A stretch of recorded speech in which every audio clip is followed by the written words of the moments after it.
The first shot rang out across the dusty plains just as Cassandra Bailey stepped off the stagecoach in San Antonio, Texas. 1876. She ducked instinctively, her 35 years of life experience serving her well as chaos erupted in the town square. Not the welcome she had hoped for after 18 hours of grueling travel. "Get down, madam." A strong hand pulled her behind a water trough as bullets whizzed overhead. Cassandra found herself pressed against a broad chest, the scent of leather and prairie sage filling her nostrils. "Thank you," she managed, adjusting her skirts while trying to maintain some semblance of dignity. Looking up, she met the most striking blue eyes she'd ever seen, set in a sun-weathered face partially obscured by the shadow of a worn Stetson. "Yates Blackburn," he introduced himself with a tip of his hat. "Town marshal. Apologies for the rough welcome to San Antonio." He peered over the trough, his revolver drawn and steady. Just a disagreement between some cattle drivers that got out of hand. "Cassandra Bailey." She nodded, taking in the tall figure of the lawman. "I'm quite accustomed to lively environments. I've been running my late husband's mercantile in Denver for 10 years now." The shooting stopped, and Marshal Blackburn helped her to her feet. "Widow, are you? What brings you to our town, Mrs. Bailey?" "My sister's letter. She's fallen ill, and I'm here to help with her children and the family ranch." Cassandra brushed dust from her traveling dress. "And it's Miss Bailey. I never took my husband's name." Something flickered in Yates's eyes, interest, perhaps, before he nodded. "The Colton place, east of town." "I know it. Good folks. Let me escort you there after I deal with these troublemakers." Cassandra watched as he strode confidently into the street, ordering the brawlers to drop their weapons. There was something compelling about the marshal, a quiet authority that made men twice his size back down. He couldn't be much past 40, she guessed, noting the touch of silver at his temples. "Your luggage, miss." The stagecoach driver interrupted her thoughts, setting down her trunk. "Thank you." She tipped him generously, her gaze drifting back to the marshal as he cuffed one of the shooters. For the first time in years, Cassandra felt something stir within her that she'd thought long dead, a flutter of awareness that both alarmed and intrigued her. "Cassie." A familiar voice called out. Her niece, Emily, rushed forward, her 16-year-old face alight with relief. "Thank heavens you've arrived. Mother's been asking for you." "Emily, my dear." Cassandra embraced the girl, noting how she'd grown since their last visit. "How is your mother?" "The doctor says the fever's broken, but she's still very weak." Emily lowered her voice. "And the ranch? It's not going well." "Father's been trying, but we'll sort it out," Cassandra assured her, spotting Marshal Blackburn approaching them again. "This is Marshal Blackburn. He's offered to escort us home." Emily curtsied, but her expression turned guarded. "Marshal."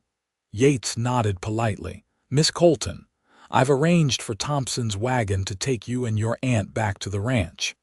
"That's very kind, Marshal," Cassandra said, "but I wouldn't want to impose." "No imposition."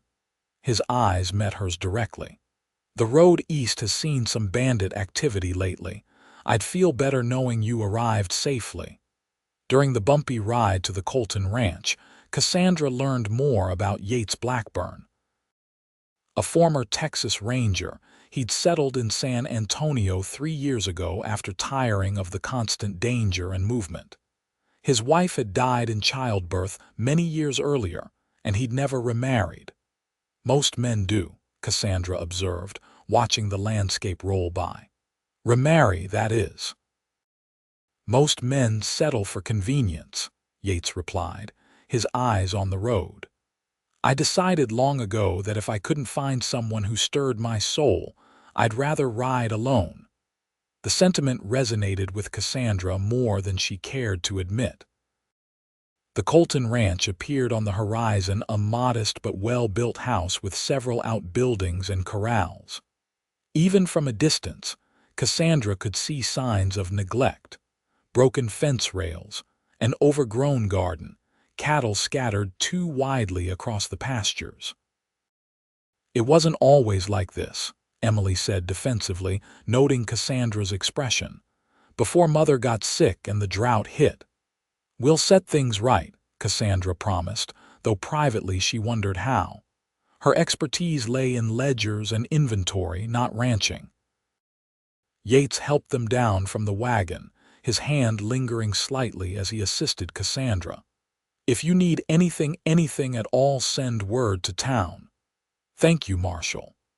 Their eyes held for a moment longer than propriety dictated before he tipped his hat, mounted his horse, and rode away. Inside the ranch house, Cassandra found her sister Margaret, pale and thin in her bed but smiling weakly at the sight of her. "Cassie," Margaret breathed. "You came."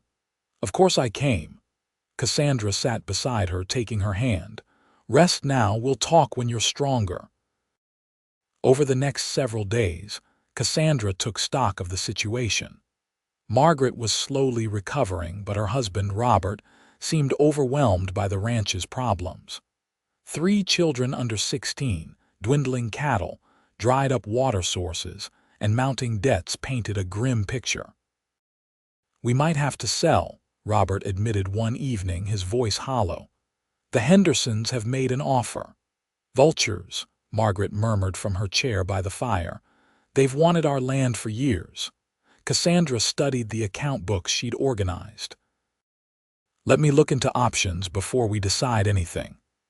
The next morning, Cassandra rode into town, a list of supplies and questions in her reticule.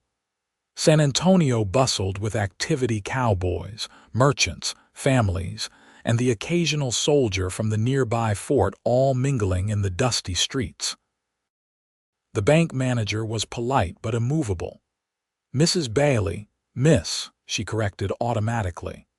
"Miss Bailey," he continued with a condescending smile, "while I sympathize with your family's situation, the bank cannot extend any further credit. The drought has affected many ranches, and without proper management." "Without a man, you mean," Cassandra supplied crisply.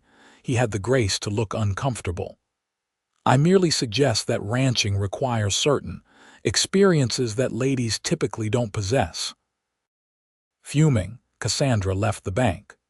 She was standing outside, considering her next move, when a familiar voice addressed her.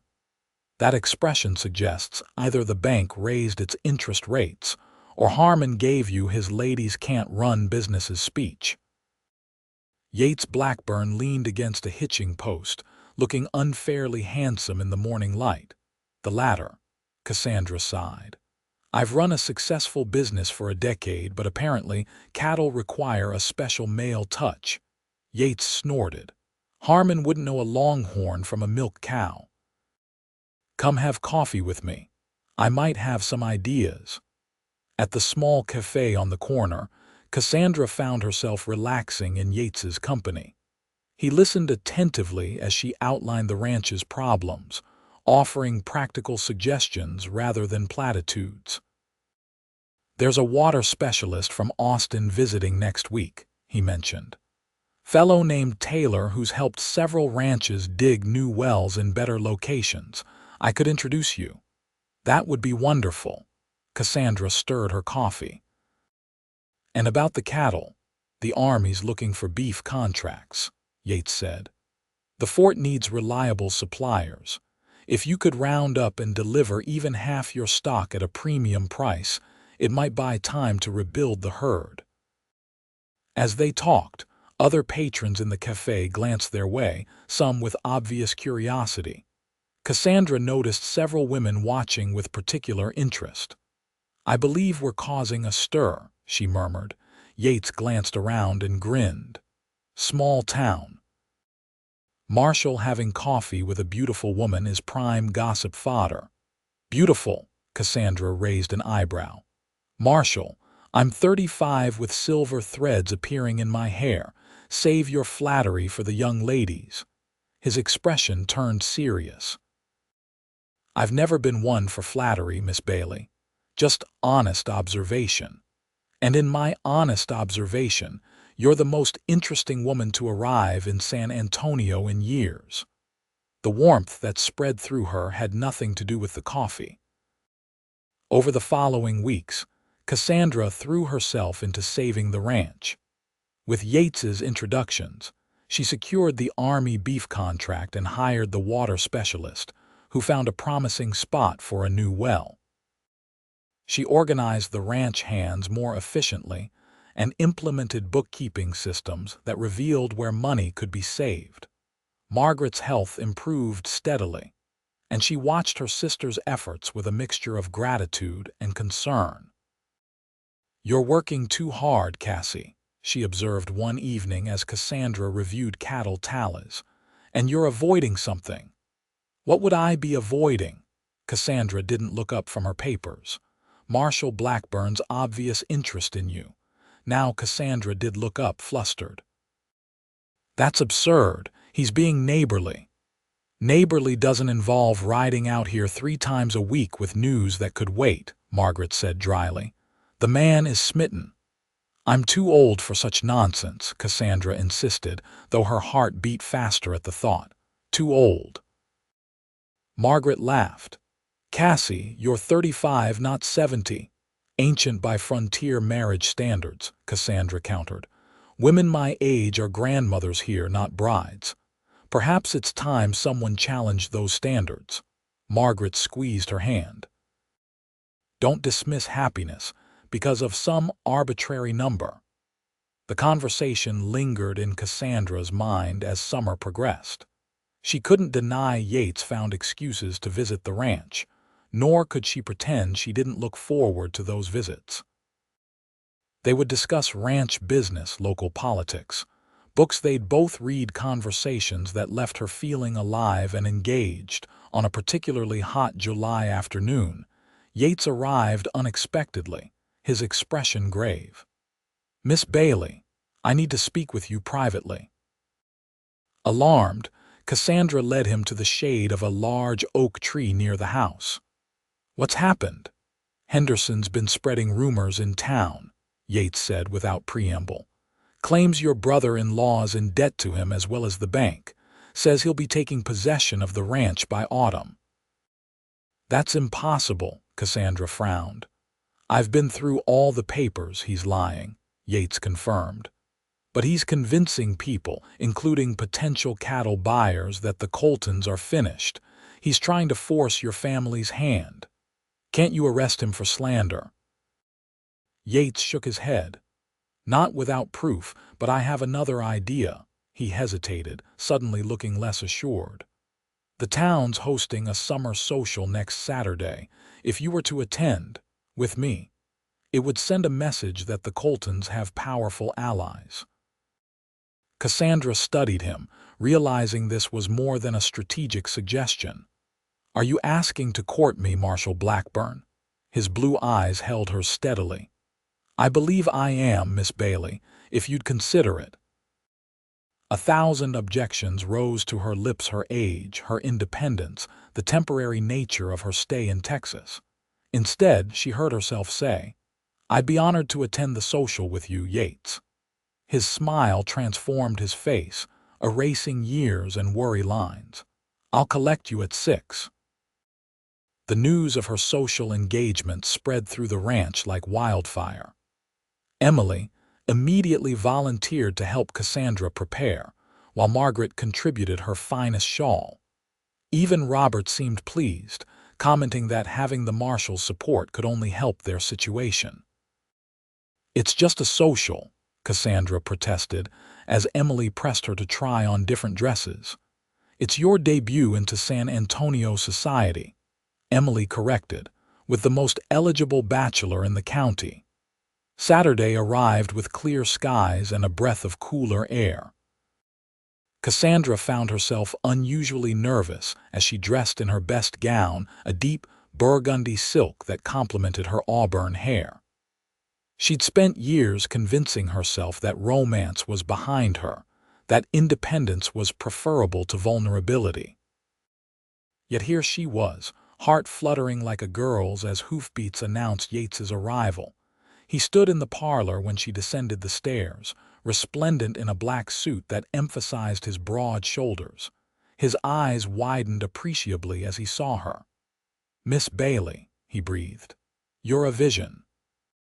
The social was held in the town square, lanterns strung between trees and tables laden with food prepared by the ladies' auxiliary.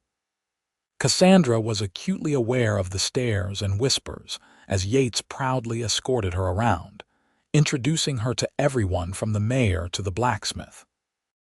"Marshal Blackburn," simpered a blonde woman whom Cassandra judged to be in her early 20s, "we've missed you at our Wednesday quilting circle. Mother so hoped you'd stop by." "Miss Henderson," Yates nodded politely, "I've been occupied with official business." "May I introduce Miss Cassandra Bailey? She's revitalizing the Colton Ranch quite impressively." The young woman's smile tightened. "How industrious, though I've heard that ranch is beyond saving. Such a shame when properties fall into inexperienced hands." "Strange," Cassandra replied pleasantly. "Our cattle contracts and new well suggest otherwise, but then accurate information seems scarce in certain quarters." Miss Henderson flushed angrily and excused herself. Henderson's daughter, Cassandra guessed as they moved away. "Victoria." Yates nodded. "Been throwing herself at every eligible man in the county since she turned 18. Her father's determined to see her well settled."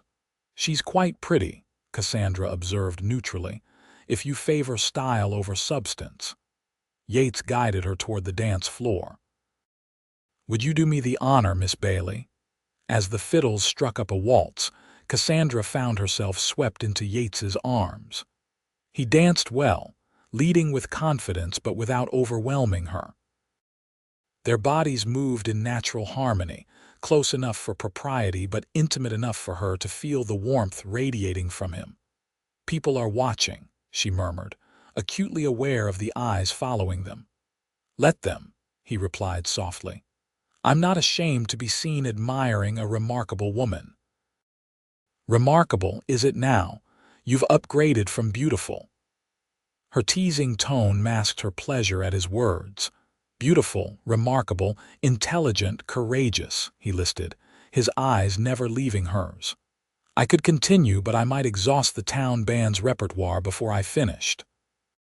Cassandra laughed, a free and genuine sound that caused several nearby dancers to smile. "You're quite the charmer, Marshal. Only with you," he said, suddenly serious. "Only ever with you." The evening passed in a blur of dances, conversations, and shared glances. By the time they departed, Cassandra knew two things with certainty. Half the town was scandalized by the marshal's obvious preference for a mature woman, and she didn't care in the slightest. Under the star-filled Texas sky, Yates drove the buggy back to the ranch at a leisurely pace. They talked easily about the evening's events, laughing over the mayor's pompous speech and the punch that someone had clearly spiked with whiskey. When they arrived at the ranch, Yates helped her down, his hands lingering at her waist. "I'd like to call on you properly, Cassandra," he said, using her given name for the first time. "With your permission." In the silver moonlight, he looked younger, more vulnerable than the confident lawman the town knew. Cassandra realized with a start that he was uncertain of her answer, that this brave man feared rejection. "I would like that very much," she replied softly. His smile was worth any amount of gossip.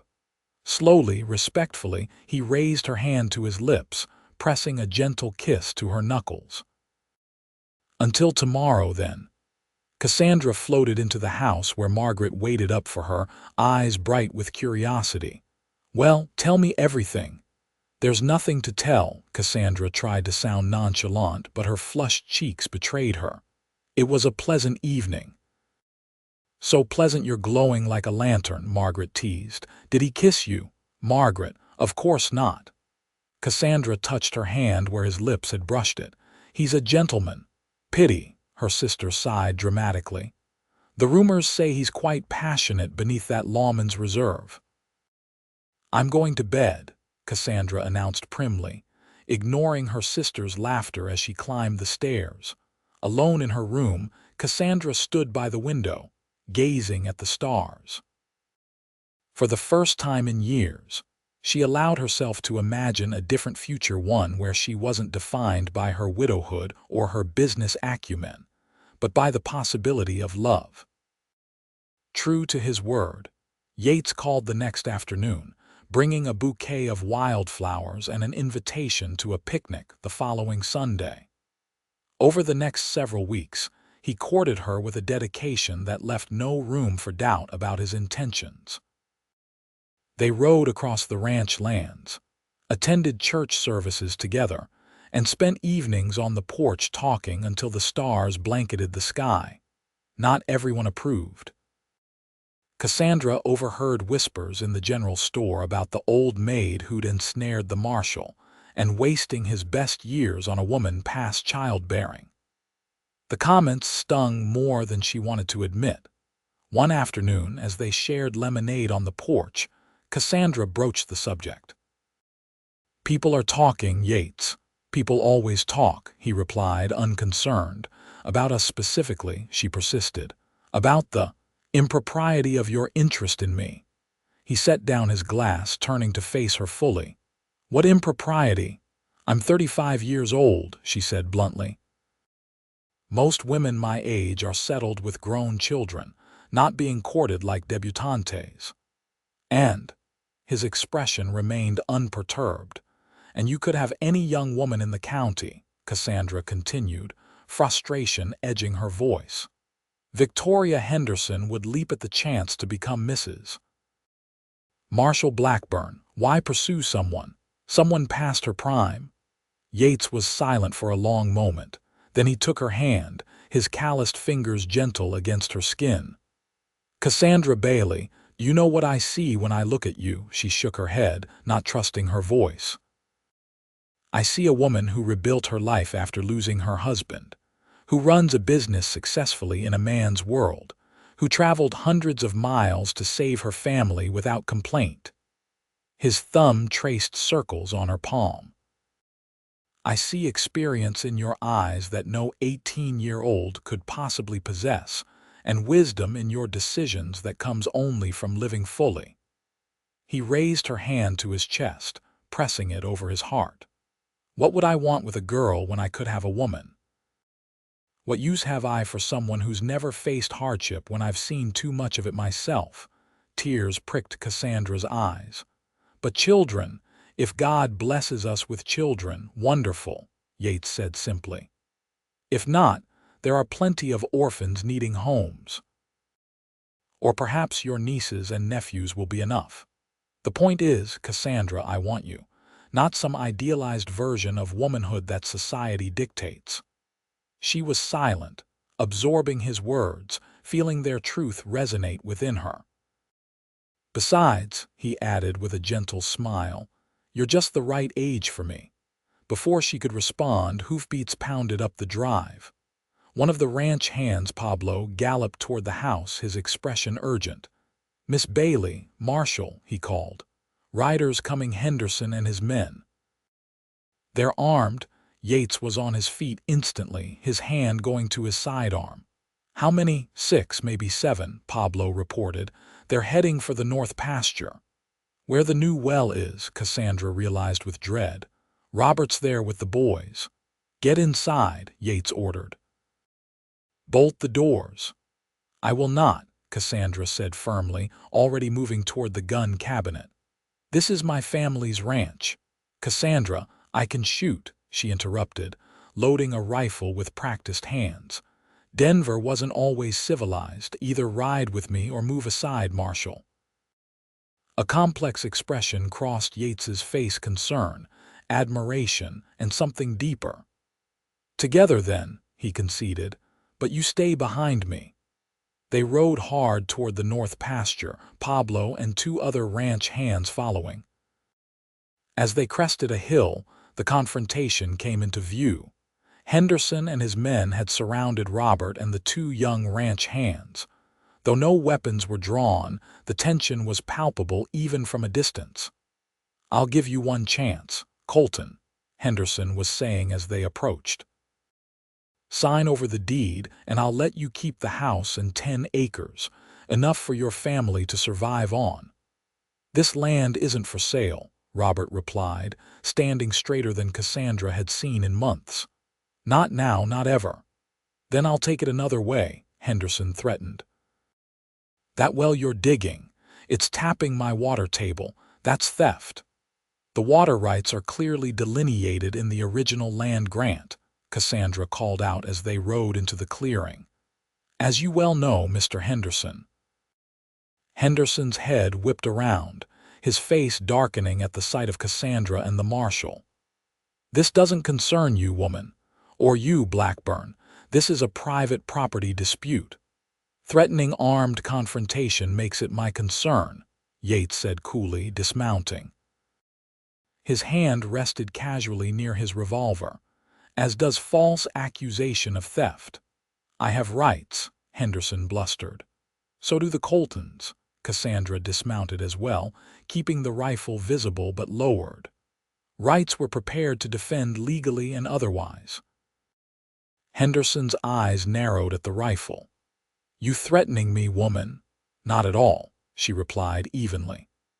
"Simply informing you that this land is protected by family, by law, and by documentation I've filed with both the county clerk and the governor's office detailing your attempts at intimidation."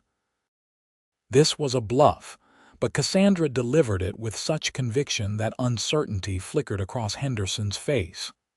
"The governor's office," he repeated. "My late husband's business partner serves on the governor's staff," Cassandra continued smoothly. "He takes a dim view of attempted land theft." This, at least, was true, though her connection was more distant than implied. Yates stepped forward. "I suggest you and your men return to your property, Henderson. Any grievances can be addressed through proper legal channels." A tense silence followed.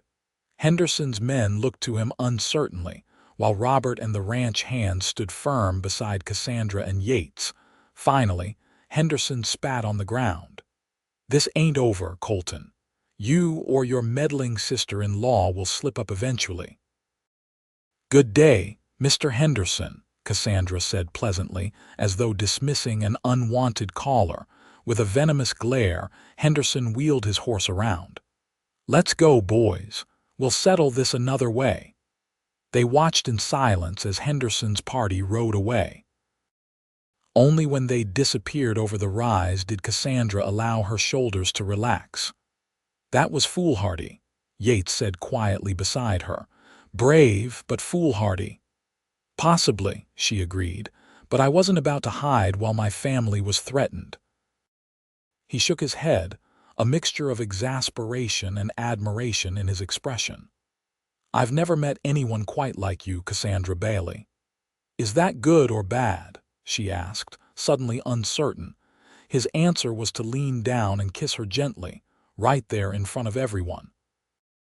"Decidedly good," he murmured against her lips. The incident with Henderson changed something in the Colton family dynamics. Robert, who had been increasingly withdrawn since his wife's illness, stood taller and engaged more actively in the ranch's operations. Margaret gained strength faster, determined to see her family through the crisis.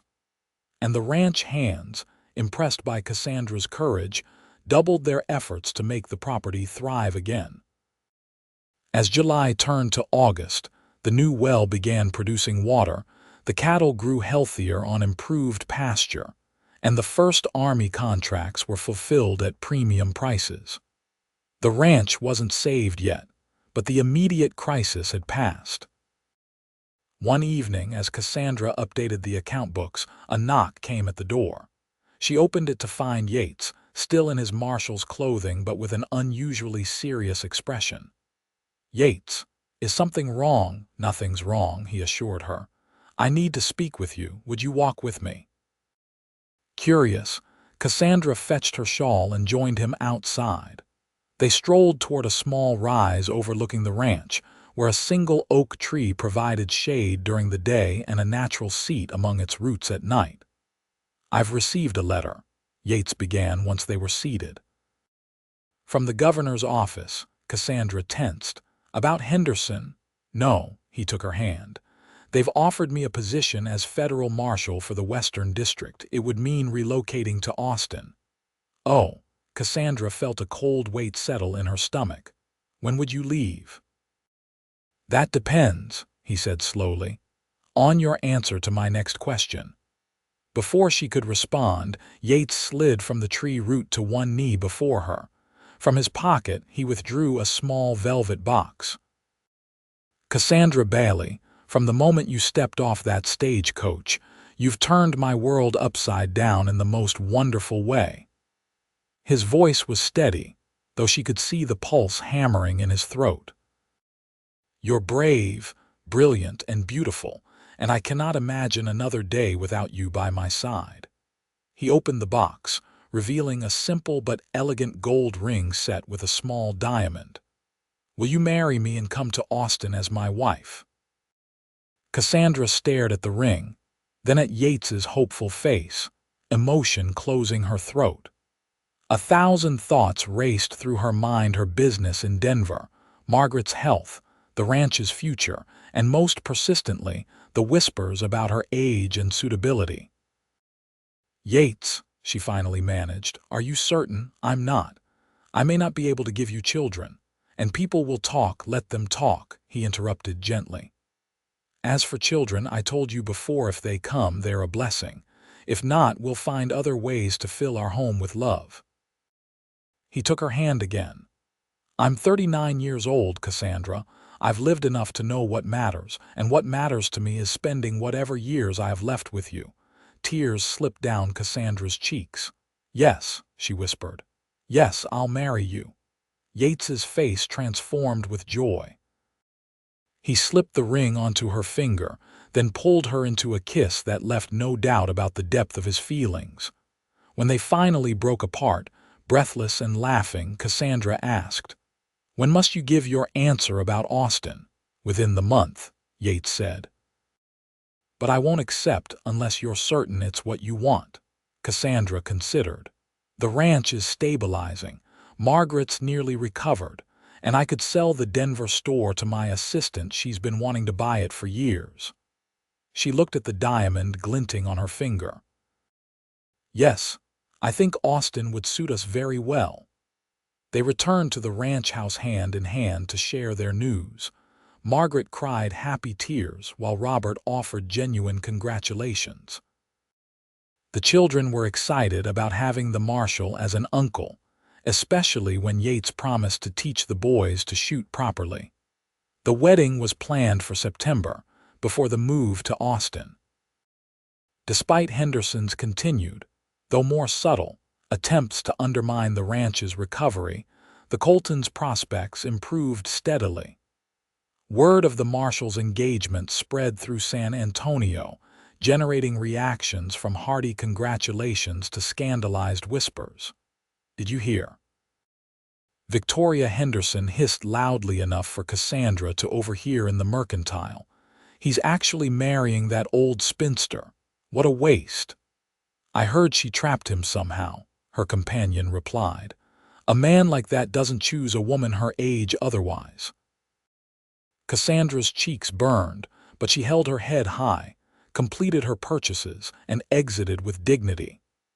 Outside, she nearly collided with an elderly woman she recognized as Mrs. Abernathy, one of the town's founding matriarchs. "Pardon me, Mrs. Abernathy," Cassandra apologized. "No harm done, Miss Bailey." The old woman studied her shrewdly. "Or should I say the future Mrs. Blackburn?"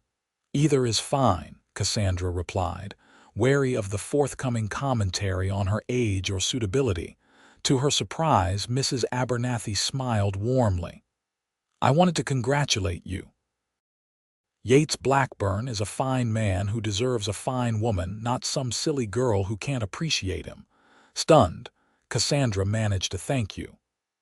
I was 37 when I married Mr. Abernathy, the older woman continued conversationally. Everyone said I was too old, that I'd die childless and alone. We had 50 wonderful years together and 4 children. She patted Cassandra's arm. Don't let the Victorias of this world tell you when it's too late for happiness, my dear. They haven't lived long enough to know anything about it. With that encouragement and similar support from unexpected quarters, Cassandra threw herself into wedding preparations. The ceremony would be small family, close friends, and a few townspeople at the church, followed by a celebration at the ranch. A week before the wedding, Yates arrived at the ranch with unexpected news. "Henderson's selling out," he announced as they sat on the porch swing. "Moving to California, apparently." "What? Why?" Cassandra couldn't believe their persistent nemesis would simply leave.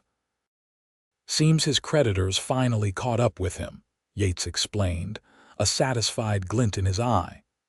"After our confrontation, I made some inquiries. Turns out he's been operating on borrowed money for years, using questionable collateral. When the territorial bank auditor arrived for a surprise inspection yesterday, he shrugged eloquently. "You arranged the audit," Cassandra guessed, leaning into his shoulder. "I may have mentioned certain irregularities to an old friend in Austin," Yates admitted. "Henderson's been cutting corners legally for too long. It was bound to catch up with him eventually." "My hero," Cassandra teased, pressing a kiss to his cheek. "Speaking of the future," Yates said, taking her hand, "I've been thinking about our wedding night." Cassandra blushed. Despite their passionate moments during courtship, they had maintained proper boundaries. The thought of finally being with Yates as his wife both thrilled and terrified her. "I've only ever been with John," she admitted quietly, referring to her first husband. "And that was many years ago." "I may not be what you expect." Yates turned her face toward his. "Cassandra, my love for you goes far beyond the physical, but if it reassures you." His voice dropped to a whisper that sent shivers down her spine. "I have absolutely no complaints about the way you fit in my arms, the taste of your lips, or the curves I've been honorably trying not to notice for months." Her blush deepened, but so did her smile. The wedding day dawned clear and perfect, with a hint of autumn crispness in the air. Margaret and Emily helped Cassandra dress in a gown of deep ivory silk, not white, as befitted a widow, but not the somber colors many expected second-time brides to wear. "You look beautiful," Margaret declared, arranging the lace veil. "Yates won't know what hit him." The small church in San Antonio was decorated simply with wildflowers and ribbons. As Robert escorted her down the aisle, Cassandra saw only Yates waiting at the altar, his expression one of naked adoration as she approached. "Dearly beloved," the minister began, "we are gathered here today to witness the union of Yates Benjamin Blackburn and Cassandra Elizabeth Bailey in holy matrimony." The ceremony passed in a blur of emotions. They had written their own vows, and Yates's voice rang clear and true as he promised to cherish her all his days. When Cassandra's turn came, she spoke from her heart. "Yates, you found me when I believed certain chapters of life were closed to me forever. You saw beyond numbers and conventions to the woman beneath. I promise to love you completely, support you steadfastly, and walk beside you faithfully for all our days together." There were tears in his eyes as he slid the gold band onto her finger to join her engagement ring. When the minister pronounced them husband and wife, Yates's kiss left no doubt in anyone's mind about the depth of his love. The celebration at the ranch lasted well into the evening.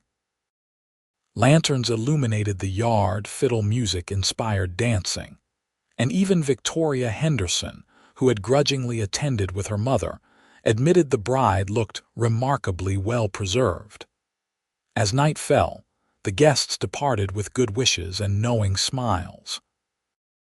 Finally alone in the small cabin Yates had prepared on the edge of the ranch property, Cassandra felt a moment of anxiety as her new husband closed the door behind them. "Nervous?" he asked gently, coming to stand before her. "A little," she admitted. "It's been a long time." Yates took her hands in his. "We have all night, Cassandra. All our lives, in fact. There's no hurry." His patience and tenderness dissolved her anxiety. As he slowly helped her remove her wedding finery, his reverent touches and whispered adorations made her feel not just desired, but treasured.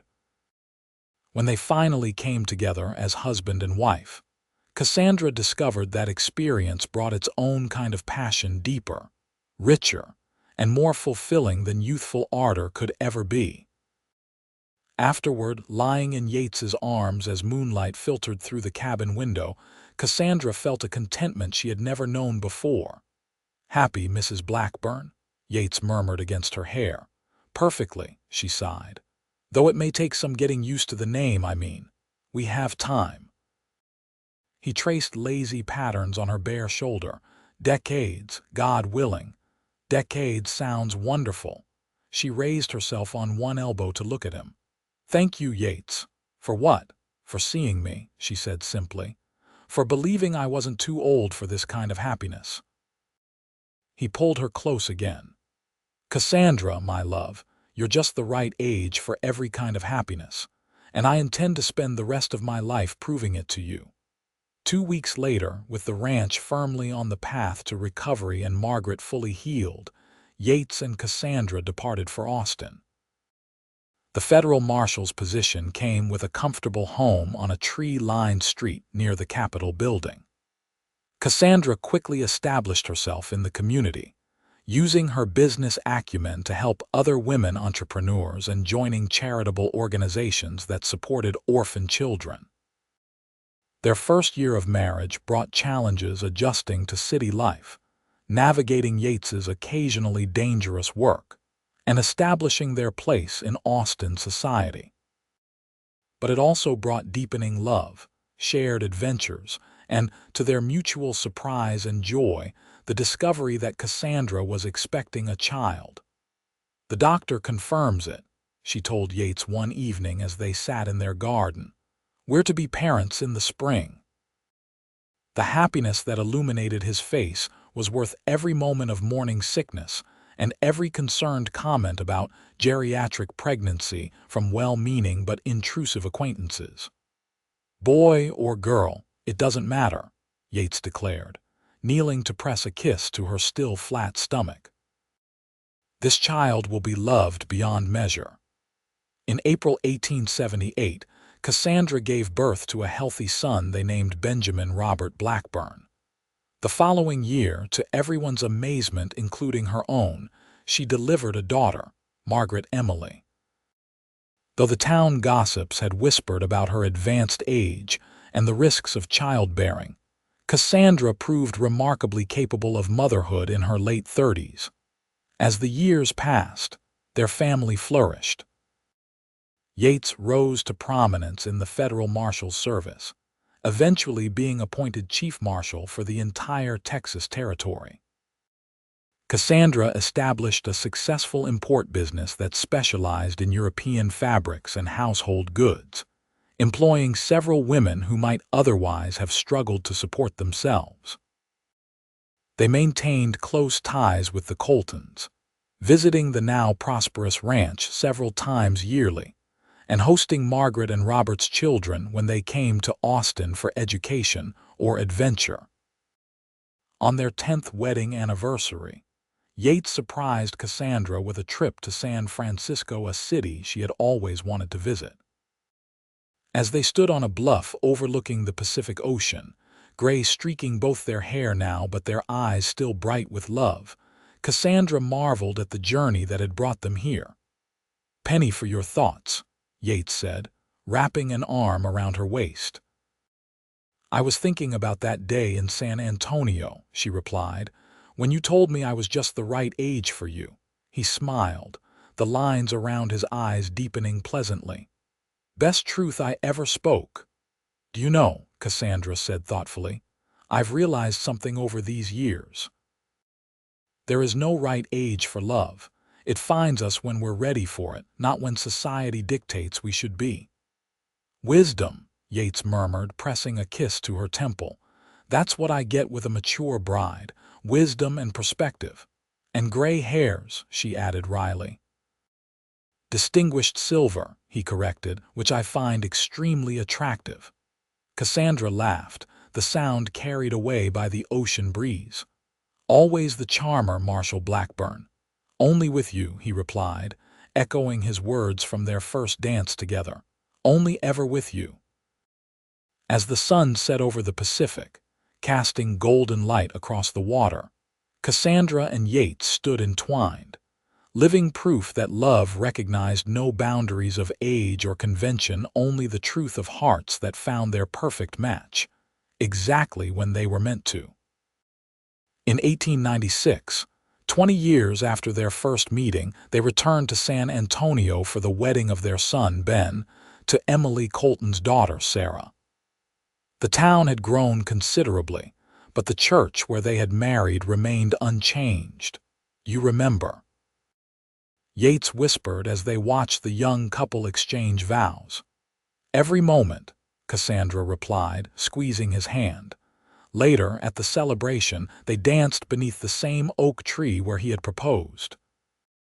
At 55, Cassandra moved with the same grace she had possessed at 35, though perhaps with more confidence.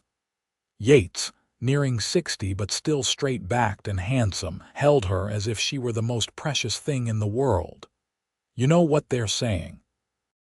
He murmured in her ear as they waltzed. Who? The young people. I overheard Ben's friends. His eyes twinkled with mischief. They're saying they hope to find a love that endures like Marshal Blackburn and his bride. Tears pricked Cassandra's eyes. After all this time, Yates confirmed, kissing her softly. Still just the right age for me, Mrs. Blackburn. Always and forever just right.